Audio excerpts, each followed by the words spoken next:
ये कामना, काम बड़ा शत्रु है, इसीलिए उन्नति नहीं हो पाती अध्यात्म में।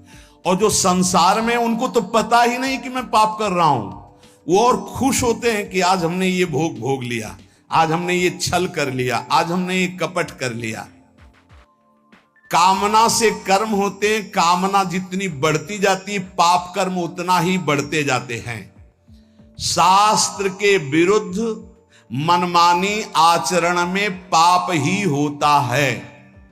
शब्द याद कर लो, शास्त्र आज्ञा के विरुद्ध मनमानी आचरण में सदैव पाप ही होता है।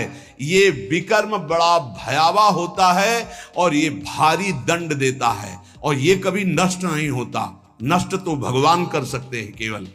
ये आकाश में छाया हुआ शत्रु समझो, जिस समय इसका समय आएगा उसी समय भयानक घटना रूप बन जाएगा, ये रोग रूप बन जाएगा, किसी की भी बुद्धि में बैठकर आपका अहित करो। बड़ा विचित्र स्वरूप है।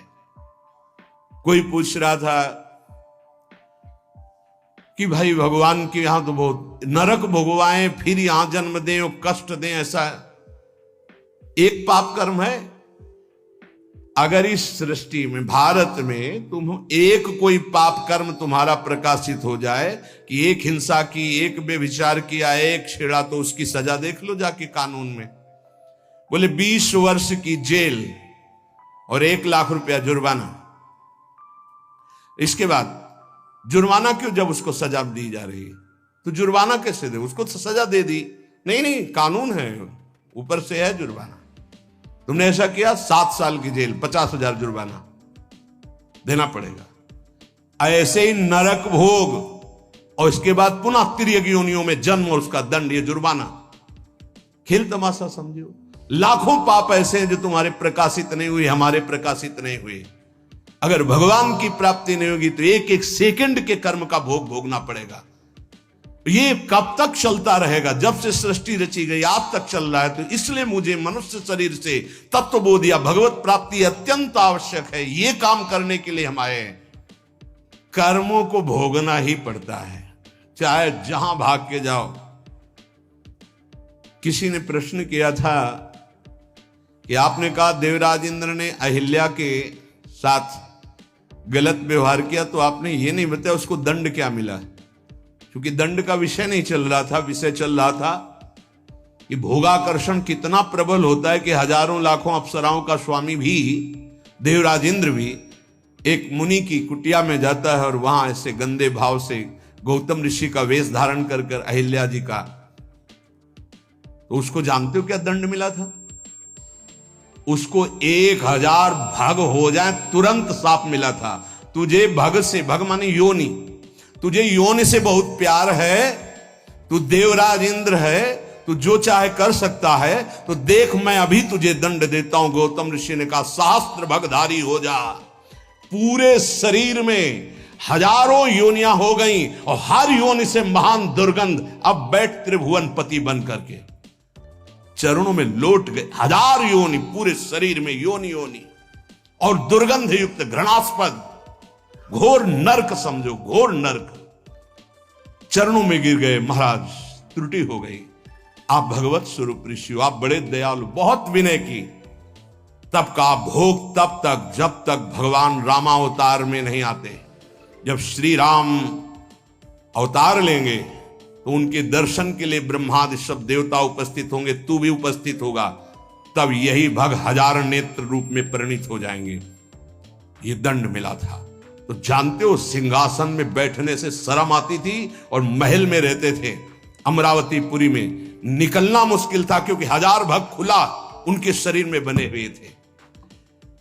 कर्मणों गहनो गति, गहन है कर्म की गति, भोगना पड़ेगा। एकमात्र श्री भगवान क्षमा कर सकते हैं, दूसरा कोई नहीं। आम त्वाम सर्वपापेभ्यो मोक्षयिष्यामि मा शुचा। कामना जब उपासक के अंदर होती है तो ना चाहते हुए भी उससे पाप कर्म हो जाता है।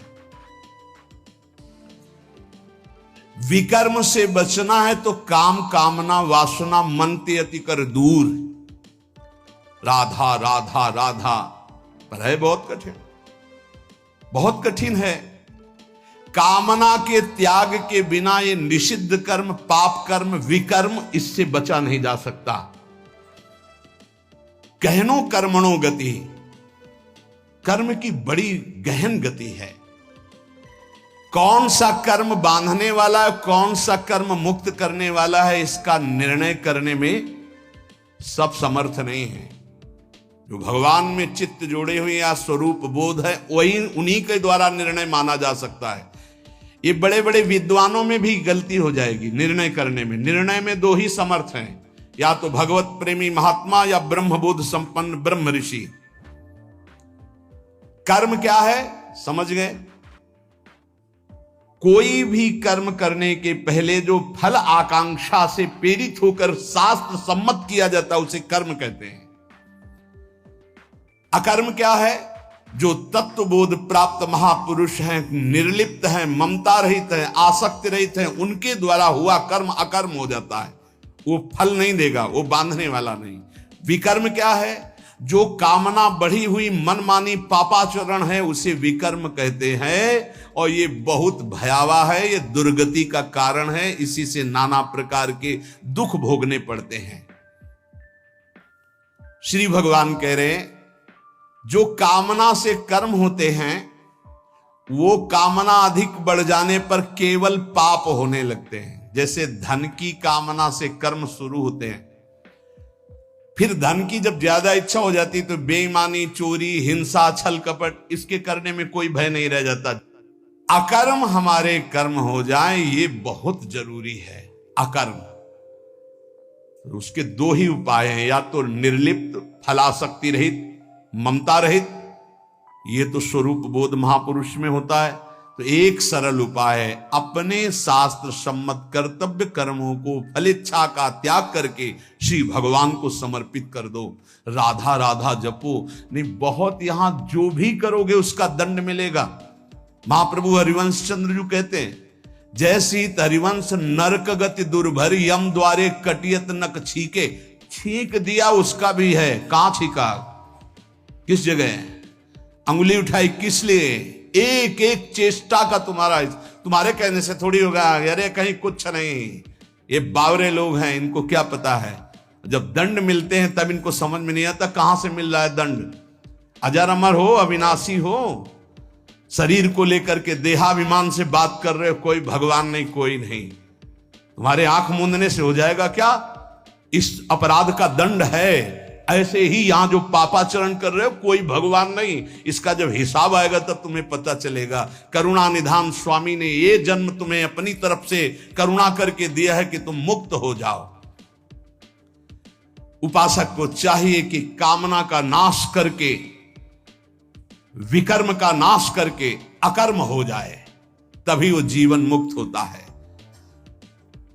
कर्मण्य कर्म यह पश्येद कर्मणि च कर्म यह, सा बुद्धिमान मनुष्येषु स युक्तः कृष्ण कर्म कृत। बड़ी बात कह रहे हैं श्री भगवान। कर्मण्य कर्म यह पश्येद कर्मणि च कर्म यह, जो मनुष्य कर्म में अकर्म देखता है स्थिति, और जो अकर्म में कर्म देखता है, वो मनुष्यों में सर्वश्रेष्ठ बुद्धिमान है, वो योगी है, वो ज्ञानी है, वो संपूर्ण कर्मों को करने वाला होते हुए भी कृतकृत्य जीवन मुक्त है। ये स्थिति है। कर्मण्य अकर्म यह पश्येत, कर्म करते हुए भी अकर्म स्थिति, कर्म करते हुए भी निर्लिप्त रहना।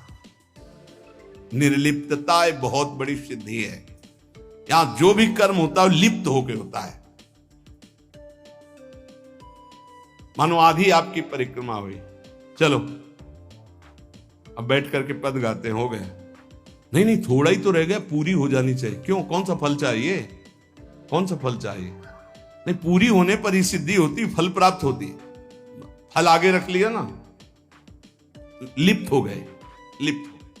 ये इसी तरह सब शुभ से शुभ, बड़े से बड़े कर्म में निर्लिप्तता का मतलब है पूर्ण होना, ना होना, लाभ होना या हानि हो जाना। जय या पराजय, सुख या दुख, सुख दुखे समय कृत्वा लाभा लाभो जया जयो, ये निर्लिप्त स्थिति है। पूर्णता अपूर्णता से मतलब कोई संकल्प नहीं, स्वाभाविक सहज ही। आगे इस श्लोक में इसका भी भगवान वर्णन करते हैं। पूरा हुआ कर्म या नहीं पूरा हुआ,